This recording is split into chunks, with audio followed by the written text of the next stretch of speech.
여러분 안녕하세요. 반갑습니다. 4월 16일 수요일 광주의 경제, 부동산, 아파트 소식들 살펴보도록 하겠습니다. 자, 오늘은 어떤 소식들이 있을까요? 잠시 후에 만나 뵙도록 하겠습니다. 건설 경기가 어려워지기 시작하잖아요. 그러면 지역 상권도 동반 침체가 시작됩니다. 어제 저녁에 상무지구, 이 광주의 중심 상업구역, 임대료도 가장 비싼 노른자 땅, 이 상무지구, 이 저녁 좀 늦은 시간대 좀 돌아봤었는데 그렇게 잘 나가던 번화하던 상무지구가 정말 침체하는 모습들을 보게 됐습니다. 상가들이 임대 공실이 상무지구는 거의 없다시피 했었는데 이런 것들이 나타나고 있습니다. 이 상무지구의 쇠락되는 하나의 원인 중에 하나가 이 부동산, 이 건설 경기 침체의 한 요인을 찾을 수가 있는데요. 일단 뭐 광주시 그리고 이 건설 또 금융 이런 것들이 이제 부동산 다운되면 거래가 안 되기 시작합니다. 좀 잘 돼야지 소고기도 사 먹고 술도 먹고 이렇게 좀 상권이 활성화될 텐데 그런 것들이 지역 경제에 질적으로 미치게 됐습니다. 돈 쓰는 사람들은 이 젊은 학생들, 거의 학생들 뭐 싼 술, 저렴한 그 캐주얼 프랜차이즈 이런 데만 좀 바글바글했고 나머지는 좀 한산한 모습입니다. 그만큼 좀 지역 경제 또 지역 부동산, 지역 건설이 또 어렵다는 것을 방증하는 그런 이제 사연인 것 같았는데요. 오늘 이제 첫 번째 소식으로 좀 전해드릴 뉴스는 유탑 건설, 유탑 그룹에 대한 소식입니다. 이 회사가 아마 광주분들은 뭐 유탑 되게 많이 들어서 이제 익숙하실 걸로 예상이 됩니다. 유탑, 당신이 탑이다 이제 그런 뜻이겠죠. 이 회사가 40년이 됐어요. 역사가 40년이 됐다. 원래는 이제 그 감리, 또 설계 이렇게 이제 시작을 해서 이제 건설 영역까지 이 사업을 확장하고 보통 이제 건설이 이제 규모가 이렇게 커지면은 호텔 또 숙박 이렇게 레저 쪽으로 사업을 또 진출하는데 이 회사가 이제 미래 먹거리 발굴을 위해서 2019년도부터 신재생 에너지 사업에 진출을 했습니다. 신재생 에너지 태양광 말고 이게 풍력입니다. 풍력이 보면 육상 풍력이 있고 해상 풍력이 있는데 이 회사가 지금 한 6년 전에 그 신안군 임자도 신안에 있는데 여기서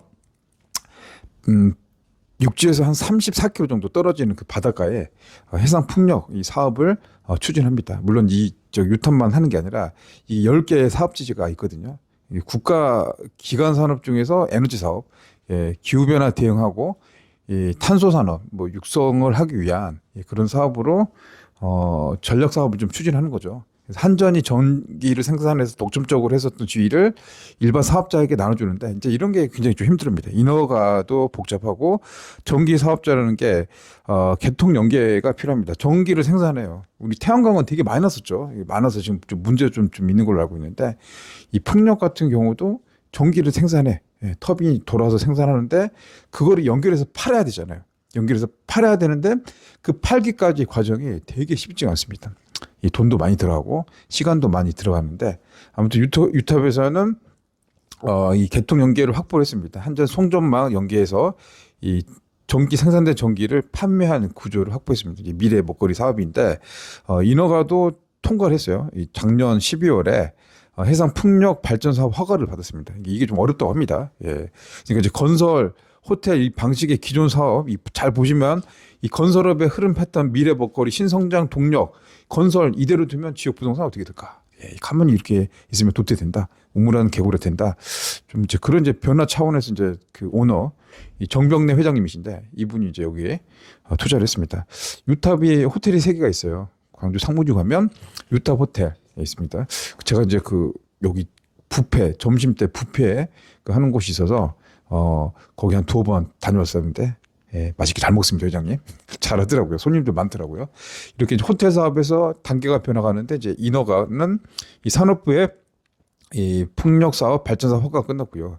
올해 2월에는 해상풍력 특별법 국회가 통과됐다고 합니다. 인허가 기간 좀 단축됐습니다.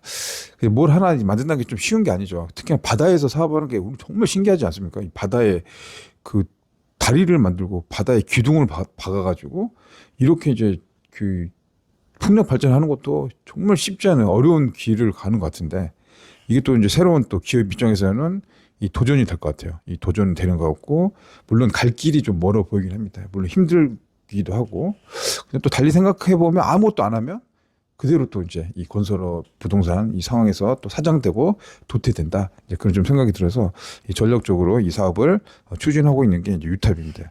유탑.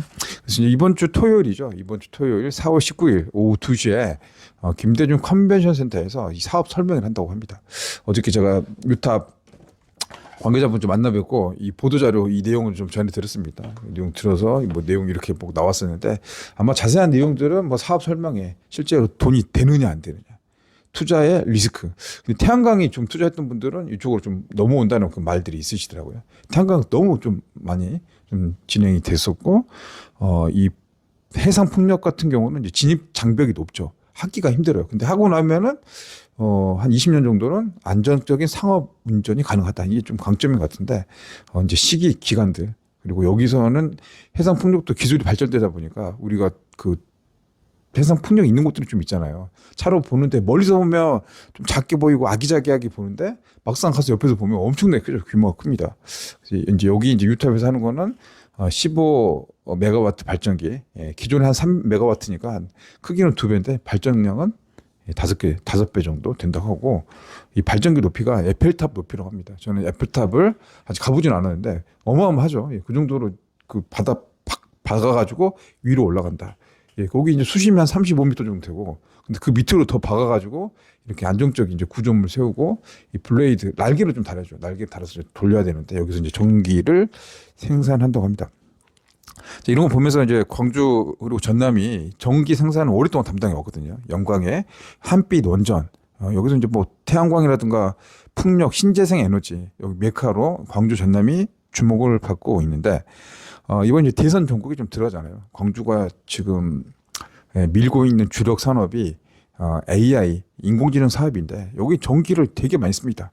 AI 데이터 센터, 드라이빙 시뮬레이션. 이런 기밖에 이렇게 컴퓨팅 이런 사업들, GPU 이런 것들이 정말 전기를 많이 쏟아 먹는 사업인데 이 좀 전략적으로 이 같이 좀 연결해서 이 지역의 먹거리로 AI 산업 그리고 신재생 에너지 사업 이런 것들이 좀 함께 맞물려서 가면 좋을 것 같아요. 아무튼 이게 이제 미래 먹거리 차원에서 이런 내용들 이런 사업들을 진행하고 있다고 합니다.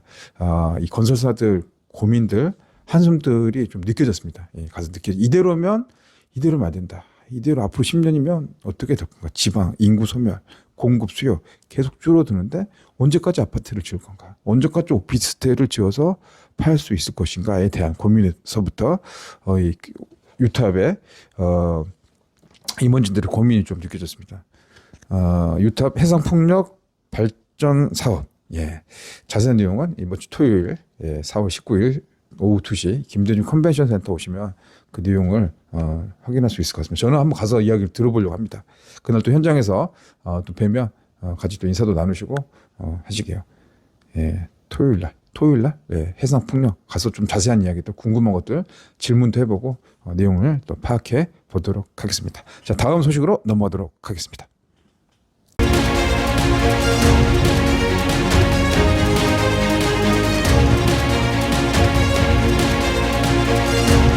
상무지구 지나가고 있는데 현수막이 하나 눈에 띄더라고요. 옆에서 상무지구 시청 가는 길 바로 옆에 그 상무 센트럴자이 상무지구 바로 이제 가깝게 있는 곳인데 상무 센트럴자이가 내일 행사를 합니다. 행사.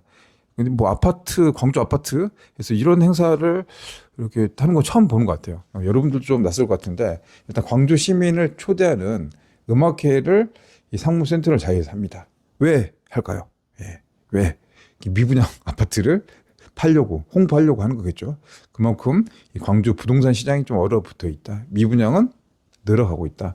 또 준공후 미분양 이 아파트도 이제 4월 말에 입주를 하는데 이 대형 평수 이 아파트가 대형 평수는 뭐 이제 10수억 하잖아요.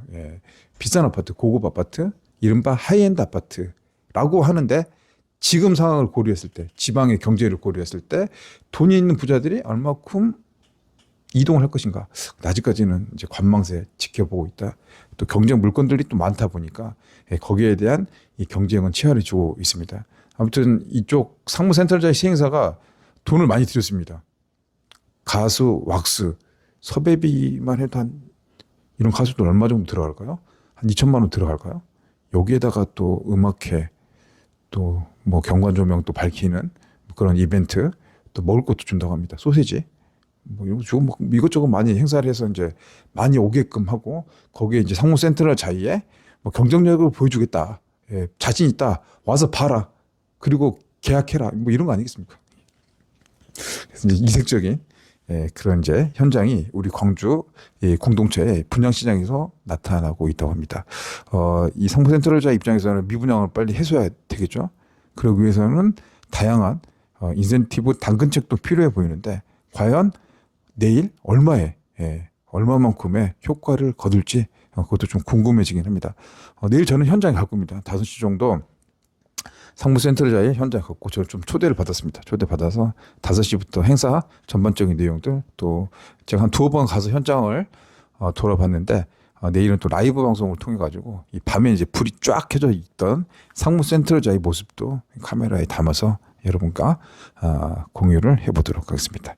또 내일 또 현장에서 뵙게 되면 또 인사 나누시면 반갑게 또 인사 나누도록 하겠습니다. 다음 소식으로 넘어갈까요? 자, 이제 오늘의 마지막 소식은 좀 가슴이 아픈 소식입니다. 사실 이제 이런 일들이 안 일어나야 되는데, 이 전국을 떠들썩했던 뉴스가 어저께 뭐 방송, 뭐 TV, 신문에 다 나왔는데, 일가족 살해 사건, 이 5명의 목숨을 가장이 50대 가장이 목숨을 앗아갔죠. 살해를 했죠. 그리고 본인도 죽으려고 했는데 본인은 죽지 않았습니다. 왜 이런 사고가 일어났을까? 일가족 살인 사건, 죽으려면 혼자만 죽지 왜 가족들, 노모, 집에 부모님, 아내, 그리고 10대, 20대 딸 2명까지 다 죽었습니다. 수면제를 먹이고, 아마 이제 그렇게 좀 비극적인 이 사건이 일어나는데, 일어났던 배경, 이게 또 광주하고 또 관계가 있습니다. 광주 경제 부동산 아파트하고 또 관계가 있어가지고, 이 이야기, 이 단순한 사건이 아니라 이 사업에 이렇게 불거져 나왔던 또 이유 배경들이 지역주택조합이더라. 지역주택조합. 원수에게 권해라. 말도 많고 탈도 많네. 근데 이런 게 비극적인 사건까지 실제로 이제 나타나고 있습니다. 그만큼 이제 피해가 이렇게 이제 커지고 있다. 그래서 정말 주의해야 된다, 조심해야 된다라는 차원에서 이 메시지를 좀 전하고 싶습니다. 사건의 발단. 이 사업이 광주 동구 산수동입니다. 무등산 땡땡땡 이렇게 시작되는 사실상 지역주택조합으로 봐도 될 만한 사업인데요. 협동조합형 임대주택. 이게 좀 문제가 많다. 지금 이제 지역주택조합에 이제 문제들이 막 여러 차례 많이 나오고 있고, 피해를 보신 분들, 또 고민하신 분들, 정말로 지금 이게 올감에 씌어서 고통받는 분들이 광주만 해도 수천 명입니다. 그분들 빠져나오고 싶은데 빠져나올 수도 없습니다. 이미 진행돼서 위약금도 물어야 되고 나올 수도 없어요, 이게. 그런 상황에서 가슴이 좀 답답하고 깝깝하고 괴롭죠. 가정도 재산이 다 묶여버리니까 비극적인, 또 가정 불화로까지 이어지는 그런 케이스인데, 이거는 좀 심란한 사업이죠. 이 업무 대행사, 그 A씨, 나이가 50대인데, 이 사람 집이 이제 용인인데 광주에서 사업을 했단 말이죠. 보통 보면 업무 대행사가 임대주택 조합은 홍보도 하고 뭐 조합원들 모집도 하고, 이 조합원도 아니에요. 여기는 협동조합형, 좀 애매하게 진짜 편법을 써가지고 협동조합, 민간단체 사업 같은 그걸로 돈을 뭐 받고 이 사업을 진행할 거다. 지역주택조합에서 임대아파트 하겠다. 근데 이게 법으로 따져보면은 정말 애매한 구석이 있어서 법의 사각지대인 거죠. 이 조합이 만들어진 건 아니죠. 근데 협동은 조합, 사업 주체가 되는 겁니다. 내가 내 사업을 하려고 그 돈을 집어넣는 건데, 이게 이제 좀 약간의 강제적인 상황이 아니죠. 자율성 있는 법에서 테두리에 서 예외로 빠져 있는 그런 방식입니다. 협동조합에 돈을 넣었어요. 협동조합. 근데 이게 보장이 받기가 힘든 사업이죠. 그래서 이제 이 사업을 3천만 원씩 넣었던 이 아파트, 한 340세대 정도 짓는 아파트인데 계속 진도가 안 나가죠. 이 사업 시간도 지연되고 얼마나 답답하겠어. 그래서 이 사업 시행사를 대상으로 해가지고 이 광주 동부서에 이 고소장을 제출했습니다. 이분들이 한 사람당 한 3천만 원 정도 계약금을 넣었으니까 36, 18, 얼마입니까? 한 18억 정도 되죠? 3천만 원, 36, 18억 맞죠? 이 돈들이 이제 묶여 있으니까 나는 빠져나오고 싶다. 너희들 잘못했으니까 내 돈 돌려줘. 이런 이제 민원들 넣고 이제 결국 고소장으로 이어지게 됐습니다. 사업 시행자 입장에서는 사업을 하려고 했는데 이게 계속 불협 다툼, 법정 관리, 고소, 그러니까 압박들이 많이 들어오고 이 사업을 하면서 업무 진행비, 추진비, 대출을 받았을 건데 그 돈들이 한 수십억 정도 됩니다. 예, 그동안 썼던 돈들이. 근데 그 돈 이제 부메랑이 되잖아요. 그리고 고소 고발이 들어가면 인간이니까 이제 압박을 받을 수밖에 없잖아요. 예. 그래서 그런 압박감, 또 대출 이자에 대한 그 상환의 득, 이제 이런 부분들 때문에 예, 고민했겠죠. 그래서 이 가족들, 일가족, 예, 이 극단적인 선택을 하게끔 한 이 사건이 펼쳐지게 됐습니다. 참 안타까운 사건입니다. 이 경기가 어렵고 이 먹고 살기가 힘들다 보니까 이제 이런 류의 이 뉴스들이 막 나오고 있습니다. 예. 우리 주변 이야기잖아요. 이렇게 나가고 있다 보니까 그리고 우울해하신 분들도 굉장히 많이 계신 것 같아요. 이 답답하고 또 이 힘들고 어렵다 보니까 쉽게 웃으면서 넘어갈 수 있는 그런 문제들도 날선 시각, 날선 눈으로 또 바라보고 그 감정 다툼까지 이제 이어지는 그런 사례들이 있습니다. 그래서 지금 멘탈 관리를 잘해야 된다. 혼자만 힘든 게 아니다. 지금 다들 힘들다. 예. 그리고 이게 계속 담아주다 보면 터지죠. 그러니까 이거 이야기를 해야 돼요. 내 스트레스를 받으면 풀어야 되는데 그런 거 잘 못하다 보니까 이제 이렇게 이제 가게 되는 상황들이 나타나게 됩니다. 예. 스트레스는 누구나 다 받는 거고 지금 다 누구나 어려운 시기를 보내고 있습니다. 그래서 그 다음 단계를 하면서 준비를 하고 노력을 해야 됩니다. 일단 건강이 첫 번째니까 건강을 챙기시면 돼요. 운동을 좀 하십시오. 운동. 그러면 스트레스도 풀리고 건강 좋아집니다. 저도 이제 계속 달리기 지금 하고 있지 않습니까? 그래서 5월 10일 날 마라톤 신청하니까 뛰게 되더라고요. 10km. 안 했으면은 달리기 힘들잖아요. 안 하고 싶잖아요. 하기 싫잖아요. 그래서 벌써 이제 달리기 한 지가 16일, 17일 정도 됐습니다. 뭐 걷다시피 뛰고 있습니다. 근데 조금씩 좀 늘어가고 계속 하다 보니까 지금 이제 조금 이제 뭐가 좀 이제 익숙해지고 있습니다. 근데 몸무게를 쟀더니 몸무게는 줄어들지 않고 있습니다. 달리기를 많이 해서 좀 된 것 같은데 몸무게는 잘 안 줄더라고요. 나이를 먹어서 그러나요? 기초 대사량? 예, 아무튼 좀 말이 길었는데, 예, 우리 스스로 지금은 잘 지켜야 됩니다. 경제, 부동산, 아파트. 지금 뭐 돈을 많이 벌려고 여기저기 뭐 이렇게 하는 것도 중요하겠지만 지금은 나를 잘 지키면서, 예, 그리고 뭘 하려고 할 때는 내가 공부를 하고 학습하고 인사이트를 키워야 됩니다. 최종적으로 주변의 전문가한테 더블 체킹 받고 하더라도 그때 이제 하는 게 지금 이제 광주에서는 이게 맞는 그런 방식이 아닌가 싶습니다. 자, 오늘은 여기서 마무리를 하도록 하겠습니다. 4월 16일 수요일입니다. 서인주 기자가 전해드린 광주의 경제 부동산 아파트 소식이었습니다. 여러분의 이제 응원 덕분에 17,000명 돌파돼서 17,020명 향해 가고 있습니다. 새롭게 와주신 우리 구독자님, 또 가입해주신 가입자님들, 또 여러 구독자님들 감사합니다. 편안한 시간 되시고요. 저는 다음 시간에 또 찾아뵙도록 하겠습니다. 고맙습니다.